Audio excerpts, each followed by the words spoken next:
હવે આપણે એક દાખલો જોઈએ કે એ કવિતાનો એક હરોળમાં આગળથી 7મો ક્રમ છે. ચલો માનો કે અહીંયા કવિતા છે, આગળથી 7મો ક્રમ છે, મતલબ એની આગળ કેટલા વિદ્યાર્થી હશે? 6 વિદ્યાર્થી હશે.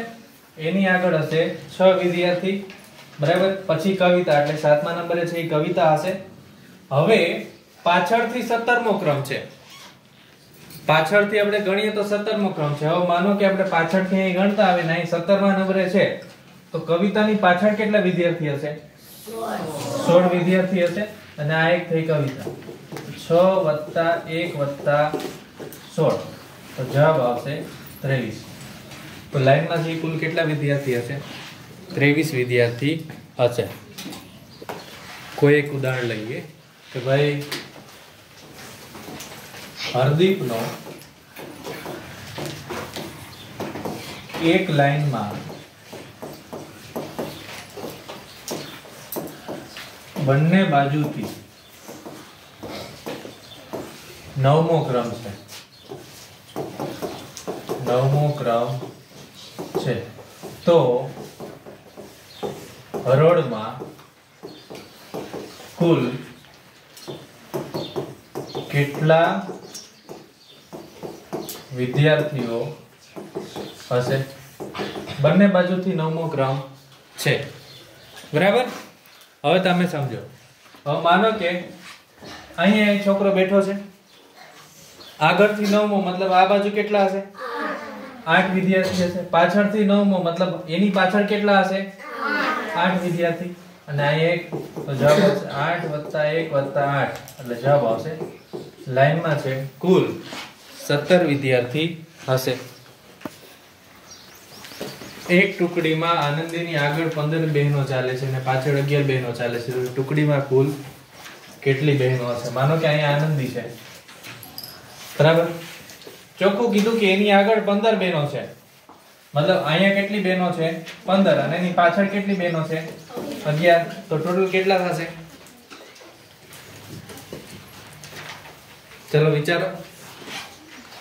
જો એક તો 15 આ, પછી એક આનંદી અને પાછળ 11, તો 15 + 12, જવાબ આવશે 27, બરાબર. 27 બહેનો થશે. જુઓ શું કીધું કે ડાબી બાજુથી 7મું, મતલબ આ માનો કે ચાલો ડાબી બાજુ છે. હવે અહીંથી ગણીએ, પહેલું, બીજું, ત્રીજું, ચોથું, પાંચમું, છઠ્ઠું અને પછી આ 7મા નંબરે આ છે. 7મા નંબરે આ છે, મતલબ એની આગળ કેટલા હશે? 6 વૃક્ષ હશે. પછી શું કીધું કે જમણી બાજુથી 14મું, બરાબર. જમણી બાજુથી તમે ગણો તો આ 14મા નંબરે આ છે, મતલબ આની પાછળ કેટલા હશે? 13, બરાબર. 13 વૃક્ષ હશે. તો શું કરવાનું છે? જો આ બેનો સરવાળો કરી દો. 13 + 6 કેટલા થઈ ગયા? 19. પણ આને તો ગણવાનું ને એકને, એટલે જવાબ આવશે 20 વૃક્ષો થશે.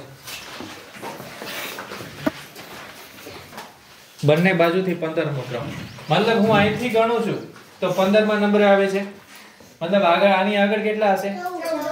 14 વૃક્ષો હશે, બરાબર. પાછળથી ગણું તો પણ 15મા નંબરે આવે છે, મતલબ અહીંયા પણ કેટલા હશે?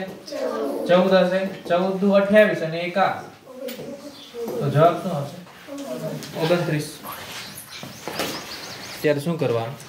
પહેલા તો આપણે કીધું 12 વિદ્યાર્થી છે, તો 12 વિદ્યાર્થીઓ આપણે દોરી લેવાના, બરાબર. 1 2 3 4 5 6 7 8 9 10 11 અને 12. હવે આપણને શું કીધું છે? કેટલામા નંબરે છે? કેટલામા નંબરે છે? 5મા નંબરે. એટલે પહેલો, બીજો, ત્રીજો, ચોથો અને અહીંયા 5મો નંબર આવશે, બરાબર. પહેલો, બીજો, ત્રીજો, ચોથો અને 5મા નંબરે કોણ છે? આ દર્શના છે. હવે પાછળથી કેટલામો ક્રમ થાય? કયો જી? 7મો. જો તમે એક વસ્તુ સમજો, ટોટલ 12 છે. એમાંથી માનો કે ચલો આ તમે 5 કાઢી નાખો તો 7 વધે, બરાબર. 1 2 3 4 5 6 અને 7. પણ એનો ક્રમ કેટલામો થશે પાછળથી? 8મો ક્રમ. તો જવાબ શું આવશે? તો જવાબ આવશે 8મા ક્રમે હશે. સમજાય? સાવ સહેલો દાખલો છે. માનો કે એક લાઈનમાં ટોટલ 25 વિદ્યાર્થી છે. 25 વિદ્યાર્થી છે. કુલ વિદ્યાર્થી 25 છે એક લાઈનમાં. બરાબર? હવે માનો કે કોઈ એક વિદ્યાર્થી છે એ વચ્ચે છે. ક્યાં છે? વચ્ચે છે. તો એનો ક્રમ કેટલામો છે?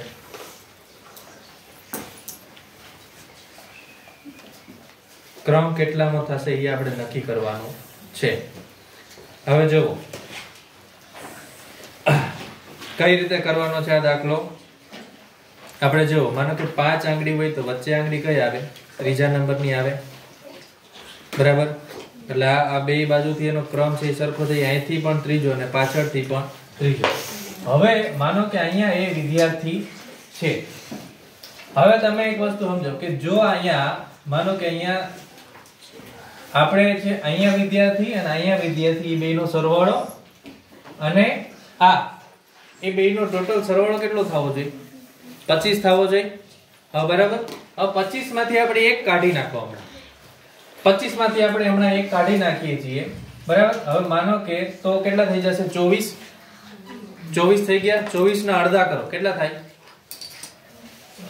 12 થશે. હવે માનો કે અહીંયા 12 વિદ્યાર્થી છે અને અહીંયા પણ 12 વિદ્યાર્થી છે. બરાબર? તો 12 અને 12 કેટલા થયા? 24. અને આ વચ્ચેનો એક વિદ્યાર્થી કેટલા થયા?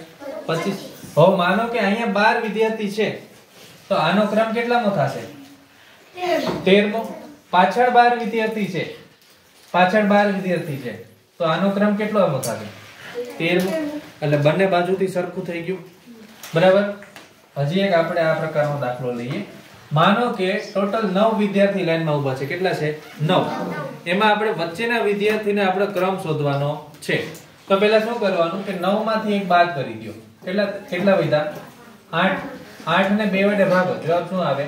4. તો અહીંયા 4 અને અહીંયા 4. બરાબર? તો 4 પછીનો ક્રમ શું આવે? 5. તો 5 આપણો જવાબ. સાવ સહેલું છે. બરાબર? બીજો એક દાખલો લઈએ. માનો કે એક લાઈનમાં 31 વિદ્યાર્થી ઊભા છે. કેટલા છે? 31. એમાં વચ્ચેના વિદ્યાર્થીને આપણે શોધવાનું છે. તો શું કરશું? જેટલા વિદ્યાર્થી છે એમાંથી એક બાદ કરી દો. જવાબ શું આવે? 30. અને 30 ભાગ્યા 2 કરો. જવાબ શું આવે? 15. માનો કે વિદ્યાર્થી છે અહીંયા 15 વિદ્યાર્થી અને અહીંયા 15 વિદ્યાર્થી. તો 15 ને 15 30 અને વચ્ચેનો એક થઈ ગયા 31. તો ક્રમ કેટલામાં આવશે? ક્રમ કેટલામાં આવશે? 15 પછી 16 નો. તો આપણો જવાબ આવશે 16. સમજાય છે? હજી એક ઉદાહરણ લઈએ. માનો કે એક લાઈનમાં 51 વિદ્યાર્થી છે. કેટલા છે? 51. તો શું કરવાનું છે? 51 માંથી એક બાદ કરો. જવાબ શું આવશે? 50. 50 ભાગ્યા 2 કરો. જવાબ શું આવશે? 25. એમાં એક ઉમેરી દો. આ તમારો જવાબ. 26મો વિદ્યાર્થી છે વચ્ચે હશે. સમજાય? સાવ સહેલું છે આ. ચલો ધ્યાન આવે બધાનું. ટોટલ 41 વિદ્યાર્થી છે. પહેલા તમારા દિમાગમાં રાખવાનું છે આ આપણો નિયમ બદલાણો છે. માનસીનો ક્રમ જમણી બાજુથી 11મો છે. માનો કે અહીંયા માનસી છે. સમજાય? જમણી બાજુથી 11મો ક્રમ છે. મતલબ આ બાજુથી તમે ગણતા આવો એટલે 11મા નંબરે અહીંયા માનસી આવે છે. તો અહીંયા એના પછી કેટલા હશે? 10 વિદ્યાર્થી. 10 અને 1 11મો ક્રમ થઈ ગયો. બરાબર? હવે આપણને કીધું છે કે ટોટલ 41 વિદ્યાર્થી છે. મતલબ આપણે અહીંયા ડાબી બાજુ કેટલા વિદ્યાર્થી છે એ આપણે શોધવાના છે. હવે જુઓ 10 અને 1 11 વિદ્યાર્થી થઈ ગયા. 41 માંથી 11 બાદ કરી દો તો જવાબ શું આવશે? 30. મતલબ અહીંયા 30 વિદ્યાર્થી છે. જો 30 અને 10 40 અને 1 41 વિદ્યાર્થી થઈ ગયા. હવે ડાબી બાજુ 30 છે તો માનસીનો ક્રમ અહીંયા કેટલામો થાય? 31મો. સમજાય? એના જેવા દાખલો કઈ રીતે ગણવો જોવો. ચાલો હવે માનો કે મહેશ છે. શું કીધું? આગળથી 12મો ક્રમ છે. માનો કે મહેશનું મોઢું આ બાજુ છે. બરાબર? હવે એમ કીધું કે આગળથી 12મો ક્રમ છે. મતલબ મારી આગળ કેટલા વિદ્યાર્થી હશે?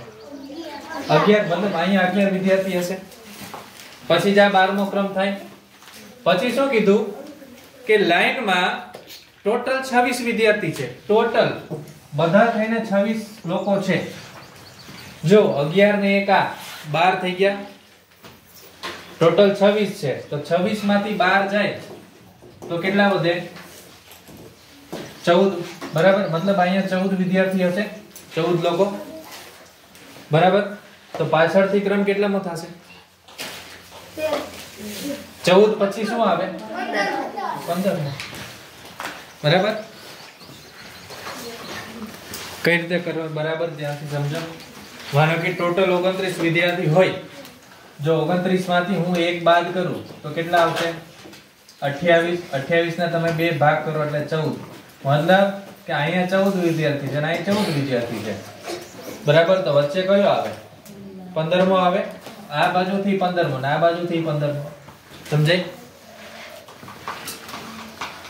ચલો, વચ્ચેનો ક્રમ કઈ રીતે શોધશું બરાબર ધ્યાનથી સમજો. અંકિતાનો આગળથી ક્રમ 17મો છે, મતલબ અહીંયા અંકિતા 17મા નંબરે અંકિતા છે, મતલબ અહીંયા કેટલા વિદ્યાર્થી હશે? 16 વિદ્યાર્થી. એ વસ્તુ ક્લિયર થઈ ગઈ. પાછળથી ક્રમ 41મો છે, મતલબ પાછળ કેટલા વિદ્યાર્થી હશે? 40 વિદ્યાર્થી હોય ત્યારે 41મો ક્રમ થાય. તો ટોટલ વિદ્યાર્થી કેવી રીતે મળે? 16 + 40. બરાબર, તો જવાબ આવશે 56 અને એમાં 1 ઉમેરું તો જવાબ શું આવે? 57. ટોટલ 57 વિદ્યાર્થી થઈ ગયા. હવે શું કરવાનું છે કે 57 માંથી 1 બાદ કરી દો. 57 માંથી 1 બાદ કરી દો, શું આવશે જવાબ?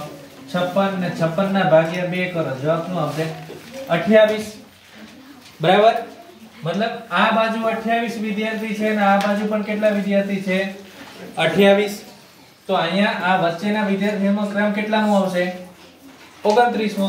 આ બાજુથી પણ કેટલામો આવશે? 29મો. બરાબર, ડાબી બાજુથી 41મો ક્રમ અને જમણી બાજુથી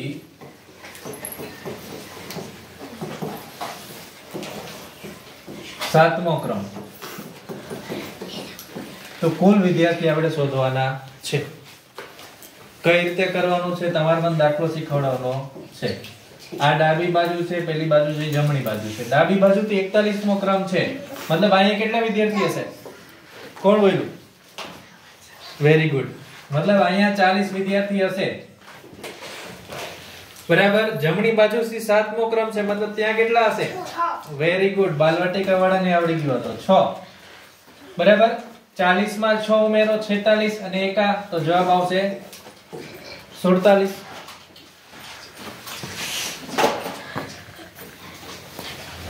દીપકનું સ્થાન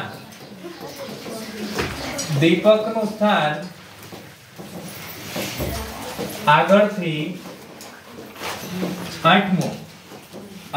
8મું અને પાછળથી 7મું.